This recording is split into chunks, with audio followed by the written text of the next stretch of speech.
Considere a curva de aquecimento de uma substância em função do tempo, a pressão de uma atmosfera. De acordo com essas informações e com o gráfico abaixo, assinale as proposições corretas. Aqui então a gente tem o gráfico, a curva de aquecimento, a substância sendo aquecida a partir da temperatura de 20 graus Celsius. Após 10 minutos, essa temperatura chega a 40 e aí estabiliza. Ela fica nessa temperatura estabilizada, temperatura constante, até chegar a 30 minutos, quando a temperatura volta a subir até chegar a 70 graus Celsius. Quando chega nesses 70 graus Celsius, depois de 40 minutos desde o início, ela permanece estável por mais 20 minutos. Então, a partir dos 60 minutos, a temperatura volta a subir. Qual é a análise que a gente tem que fazer aqui? Bom, se o fluxo de calor é constante, o que, se não fala nada, é subentendido, é assim que se cria uma curva de aquecimento, nós temos que os patamares do gráfico, ou seja, aqueles trechos em que a temperatura é estável, é constante, são as mudanças de estado. Então, num desses dois patamares, nós temos a fusão e no outro a ebulição. Fusão é a passagem do estado sólido, a mudança do estado sólido para o estado líquido, e ebulição do líquido para o gasoso. A ebulição sempre vai ocorrer a uma temperatura maior. Então, nós temos que 70 graus Celsius é o ponto de ebulição e 40 graus Celsius é o ponto de fusão. Aqui é interessante deixar claro que se o gráfico fosse de resfriamento, eu não teria a fusão e a ebulição, mas, por exemplo, a solidificação, que é a mudança do estado líquido para o sólido, ela ocorre na mesma temperatura que a fusão. Então, ainda que o que esteja ocorrendo seja o processo de solidificação e não de fusão, eu consigo encontrar ali o ponto de fusão, porque é a temperatura em que a substância entra em fusão ou em solidificação. Dito isso, se aqui eu tenho a fusão, então quer dizer que nesse trecho inicial a substância está no estado sólido e durante o processo de fusão coexistem os estados sólido e líquido.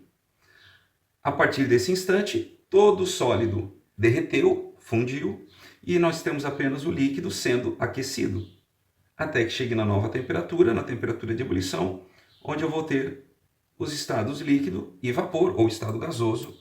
Lembrando, há uma diferença entre gás e vapor, que não vem ao caso aqui, mas eu posso falar vapor ou estado gasoso. O vapor está no estado gasoso, não é estado líquido, é estado gasoso. Depois que todo o líquido entrou em ebulição, esse gás volta a ser aquecido e nós temos aqui apenas o vapor. Então vamos analisar agora. No instante t igual a 20 minutos, esse instante aqui, coexistem sólido e líquido. Exatamente, está correta essa proposição. A temperatura T igual a 40 graus Celsius, então T igual a 40 graus Celsius, está aqui, representa o ponto de fusão da substância. Perfeito.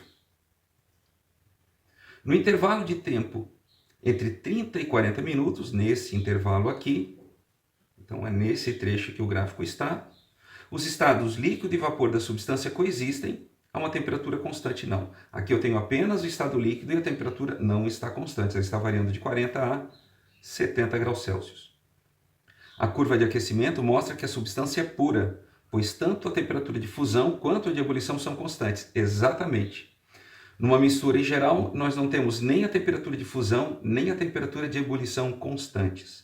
É bom lembrar que algumas misturas especiais têm ou a temperatura de fusão ou a temperatura de ebulição constante, mas nunca as duas coisas. Misturas eutéticas têm a fusão a temperatura constante, não a ebulição. Em misturas azeotrópicas, a ebulição ocorre com temperatura constante, mas não a fusão. Se as duas temperaturas, tanto a fusão quanto a ebulição, se os dois processos ocorrem a temperatura constante, então sim, nós temos uma substância pura. Então essa está correta. O instante t igual a 10 minutos representa o início da vaporização da substância. 10 minutos é este aqui, representa o início do processo de fusão. A vaporização ocorre aqui.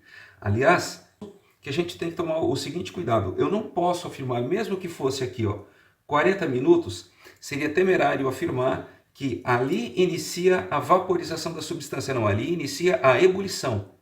Mas a evaporação já ocorre antes, ela já começa a ocorrer antes. Ebulição é quando começa a formar bolinhas. Na água, por exemplo, é muito fácil, chega a 100 graus Celsius ela começa a ferver, mas a gente consegue ver o vapor saindo antes disso, através do processo de evaporação. E isso quando a temperatura já está mais alta, porque mesmo a temperatura ambiente, a evaporação ocorre de forma não visível, mas ela já está ocorrendo. Mas aqui fica bem fácil de perceber que não é a vaporização e sim a fusão. O ponto de ebulição da substância é igual a 40 graus Celsius e o seu ponto de fusão é 70. Então a gente vem aqui, fusão 40, ebulição 70, está trocado, então essa está errada. O intervalo de tempo entre 30 e 40 minutos é o único em que encontramos a substância no estado líquido. Olha só, de 30 a 40 minutos, esse intervalo é o único que encontramos a substância no estado líquido? Não. Esse é o único trecho em que nós encontramos apenas substância no estado líquido. Ou seja, é o único em que se encontra a substância exclusivamente no estado líquido. Mas no trecho anterior e no trecho posterior, eu também tenho a substância no estado líquido. Então essa também está errada.